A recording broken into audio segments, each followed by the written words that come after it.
करें अभी। और इस कठिन वक्त में लोगों से हमदर्दी जता रही कांग्रेस ये कहने का कोई मौका नहीं छोड़ती कि काले धन के खिलाफ लड़ाई में वो जनता के साथ खड़ी है। ना मीडिया वालों को समझ में आएगी, ना आपके करोड़पति मालिकों को समझ आएगी, ना प्रधानमंत्री जी को समझ आएगी। यहाँ पे लोगों को कष्ट हो रहा है, दुख हो रहा है, दर्द हो रहा है, इसीलिए मैं इनके साथ यहाँ खड़ा हूँ। लेकिन आपके नेता जो कह रहे हैं वो क्या पूरा सच है? बिल्कुल नहीं। 28 मार्च 2014 को दिया गया दिल्ली हाईकोर्ट का ये फैसला कांग्रेस और बीजेपी दोनों को एक विदेशी कंपनी से चुनावी चंदा लेने के मामले में दोषी ठहराता है, क्योंकि एफसीआरए कानून में इसकी इजाजत नहीं थी। एफसीआरए का मेन मकसद ये था कि पॉलिटिकल पार्टीज और पॉलिटिशियंस को बाहर के पैसे से मुक्त करना, इसलिए इनके बारे में तो कंप्लीट बैन है। लेकिन भ्रष्टाचार के खिलाफ बिगुल बजाने वाली सरकार ने दिल्ली हाईकोर्ट के इस फैसले के बावजूद कांग्रेस और बीजेपी के खिलाफ कोई कदम नहीं उठाया। दोनों पार्टियां हाईकोर्ट के फैसले के खिलाफ सुप्रीम कोर्ट में चली गईं और केंद्रीय वित्त मंत्री अरुण जेटली पिछले बजट में एफसीआरए कानून में संशोधन ले आए और विदेशी कंपनी की परिभाषा ही बदल दी।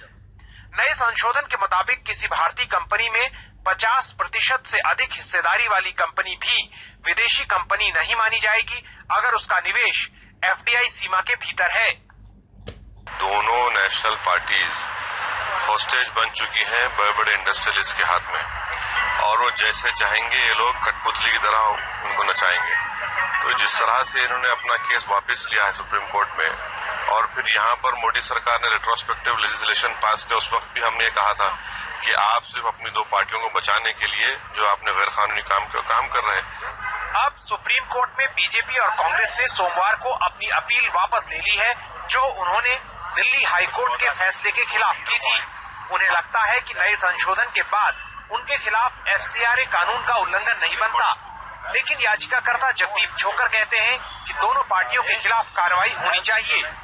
जब वो डोनेशन दी गई थी और ली गई थी कांग्रेस और बीजेपी द्वारा दोनों ने, तो उस वक्त तो 2009 था, 2010 वाला कानून तो था ही नहीं। तो जो एक्शन हुआ था जो इलीगल है वो तो 1976 के कानून के चलते हुए हुआ था, तो उसी कानून के हिसाब से उसको देखा जाएगा। विदेशी फंडिंग को जायज बनाकर सरकार ने हमारे लोकतंत्र में विदेशी कंपनियों की पकड़ की शंका को और बलवान बना दिया है। अगर पूरी तरह फॉरेन फंडिंग आ जाता है तो उनका एजेंडा डिक्टेट होगा, तो हमारे जनतंत्र के लिए ही खतरा होगा। सरकार इस मामले पर बोलने को तैयार नहीं। इस मामले में चुनाव आयोग ने गृह मंत्रालय को चिट्ठी लिखी, जिसने पार्टियों के खिलाफ कोई कदम नहीं उठाया, बल्कि जानकारी कंपनी मामलों के मंत्रालय को भेज दी और कंपनी मामलों का मंत्रालय ये पता लगाता रहा कि और किन पार्टियों को विदेशी फंडिंग मिली है। लेकिन क्या अब हाईकोर्ट के फैसले पर कोई अमल होगा? नहीं, मेरे ख्याल से तो गृह मंत्रालय ये इसको देख करके और जो कानूनी पहलू है उसको एग्जामिन करके जो समुचित कार्रवाई है वो गृह मंत्रालय अपना करेगा। सवाल दोहरे मानदंडों का भी है। विदेशी पैसे को लेकर जिस तरह से तमाम एनजीओस पर कार्रवाई की गई, राजनीतिक पार्टियां खुद को उससे कैसे बचा सकती हैं? एक अगर आप एनजीओ हैं जो आम लोगों के लिए काम कर रहे हैं तो आपकी फंडिंग पर रोक लगा दिया जाएगा, आपको तरह तरह से एफसीआरए कानून के तहत रोक दिया जाएगा। दूसरी तरफ आप पॉलिटिकल पार्टीज हैं, क्लियर वायलेशन भी करें, उसके बावजूद आप आराम से काम करते रहें। लेकिन कालेधन और भ्रष्टाचार के खिलाफ ये लड़ाई राजनीतिक शुचिता और नैतिकता के दावों का इम्तिहान भी है। ऐसा नहीं है कि चुनावी फंडिंग में बाकी पार्टियां पाक साफ हैं। चुनाव महंगे होते गए हैं, आम आदमी की पहुंच से दूर, और चुनाव सुधारों की दिशा में कोई तरक्की नहीं हुई।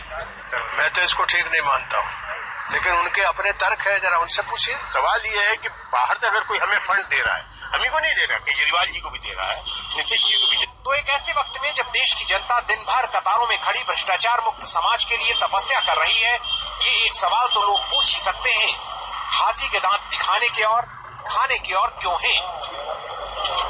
चुनाव सुधारों के लिए कोई बड़ा कदम उठाते या बड़ी पहल करते हमने अब तक किसी सरकार को नहीं देखा, लेकिन चुनावी भ्रष्टाचार के एक बड़े मुद्दे पर देश की दो बड़ी पार्टियां जिस तरह एक साथ आ खड़ी हुई हैं, वो हमारे नेताओं के राजनीतिक चरित्र के बारे में बहुत कुछ कहता है।